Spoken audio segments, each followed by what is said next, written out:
Baik para mahasiswa, pada sesi pertama kemarin kita menguraikan tentang manusia adalah tercipta dari roh dan jasad, sehingga jadilah manusia itu sebagai makhluk yang paling sempurna. Setelah itu Allah sebenarnya mempersiapkan manusia sebagai makhluk sempurna itu menjadi khalifah. Khalifah itu ada dua makna. Pertama sebagai pemimpin, yang kedua sebagai pengganti. Pemimpin itu bermakna memimpin diri sendiri, kemudian memimpin orang lain, kemudian yang ketiga memimpin alam sekitarnya. Seseorang baru bisa memimpin alam ketika dia mampu memimpin dirinya sendiri.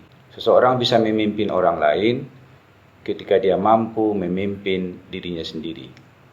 Ketika masing-masing manusia mampu memimpin dirinya sendiri, maka dia bisa memimpin orang lain dan mengolah alam semesta untuk kebutuhan hidupnya.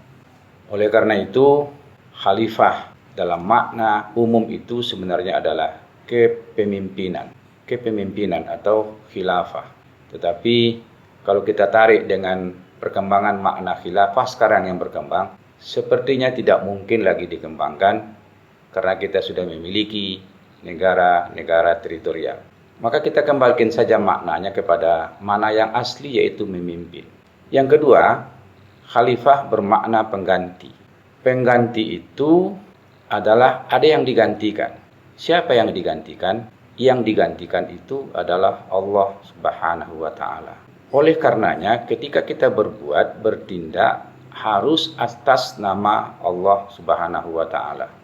Makanya makna lain daripada bismillah itu adalah atas nama Allah. Kenapa demikian? Alam sudah disiapkan oleh Allah untuk kita. Maka kita harus mengolah alam untuk kebutuhan hidup kita dan tidak boleh merusak alam. Ketika manusia sudah merusak alam, maka posisinya sebagai khalifah sudah menjadi hilang. Berikutnya, para mahasiswa sekalian, ketika khalifah itu adalah pengganti Allah, maka apapun yang kita lakukan tidak boleh menyimpang dari ketentuan Allah. Ketika seseorang berpakaian tidak menutup aurat, maka dia tidak cocok menyebut bismillah ketika dia memakai pakaian itu.